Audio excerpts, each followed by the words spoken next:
Oh, beautiful. I got my eye on you, Mr. Kenny Parker, off of this fabulous, awesome CD, Hellfire. And speaking of Mr. Kenny Parker, he's my guest on the Magoo. Welcome aboard, sir. Come on in. Glad to be here. Let's rock. Let's rock it. And you are old school rock from Detroit. You know? I love reading that Detroit Rider and the Detroit Wheels and all your background and all that fun stuff that you have. Well, that was all the explosive guitar players of the old school that were blues-based, rock and roll. A lot of guitar players here in Detroit. Yeah, and you, Kenny Parker, again, welcome tonight. Happy Wednesday night on the Magoo. And you are really bringing it alive with that CD you got, Hellfire. My, that is just a snapping tune along with Baby Come Back to Me. We're going to line up and play some tracks for everybody tonight as we do a little journey with Kenny and his band and stuff. And my, that's beautiful. And you were telling me that the band, you guys have been jamming for quite a few years and you're introducing your guys. Tell us a little bit about that. Well, of course, I've got the guitar master of Detroit, Mr. Jim McCarty, of original Detroit, Mitch Ryder and the Detroit Wheels guitar player, played with Buddy Miles Express, played with Cactus, played with the Siegel Schwall Blues Band, and in the 70s and 80s, he had his own band here in Detroit called the Rockets that just owned Michigan for years. And then they went on the road and opened for everybody on earth. And Jim, at age 73, can still bring it, let me tell you. He's been the king of guitar players in Detroit for 55 or more years, and he can bring it. I got Mr. Dan Devins on vocals, who's a younger, well, when I say younger, he's in his 50s, but this is he's as good as there is here in Detroit, and I've been honored to have been working with him off and on for last 10 or 15 years, last 5 or 6 years formally as a member of my band. I've got Mr. Mike Marshall on bass, who I've known since 1970, before I even lived in Detroit. I knew him from the Ann Arbor rock and roll scene, the early 1970, 1971 era. And then I've got Mr. Dave Marcaccio on drums, who's one of the swingingest drummers around. And so, we like to bring it. Yeah, God bless you guys. And you still are bringing it, my friend, 73 years old. I love it. And, there must be karma going on in the music these days because I'm a big fan. The Magoo, part of that, Magoo was a nickname, but the Who part of it is the Who. And they just opened up last night in Michigan, should I say, Grand Rapids. And so I love all that music karma that you guys are bringing on Hellfire, the Who, everybody. That's what I love about this independent music and Blind Raccoon and Betsy Brown. We're able to hear tracks like this, my friend. I would never been hearing this and stuff.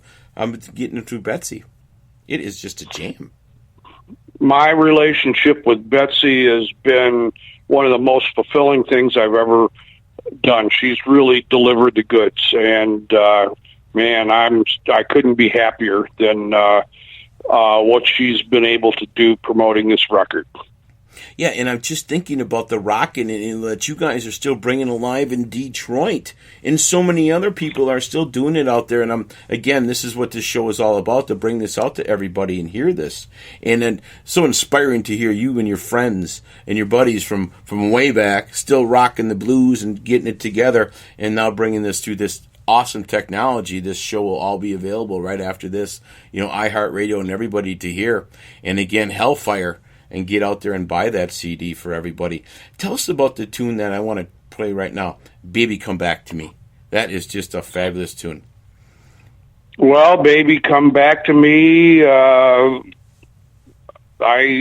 set out to write the record Hellfire, the whole entire album, after a breakup with someone that I loved a lot. And, I don't know, it just it just kind of came. I mean, if you listen to it, it's obvious there's some Sam and Dave influences in there.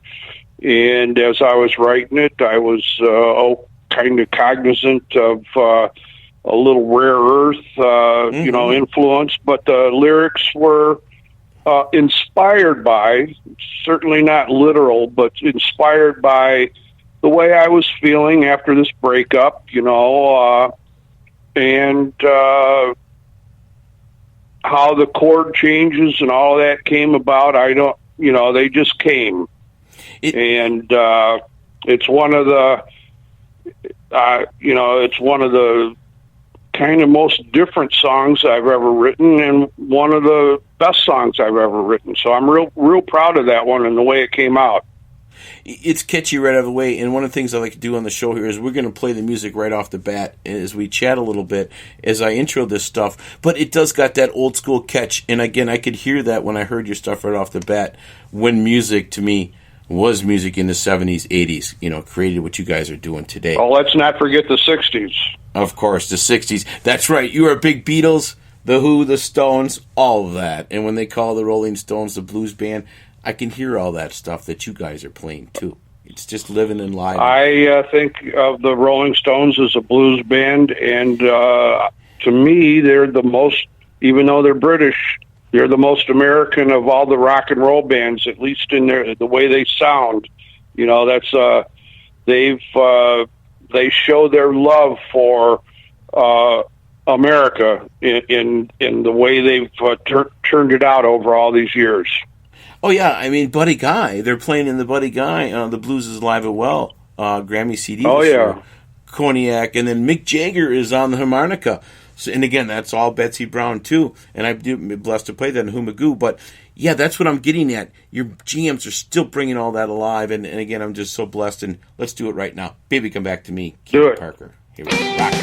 Yeah. Rock.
One more try. Yeah, give me just one more.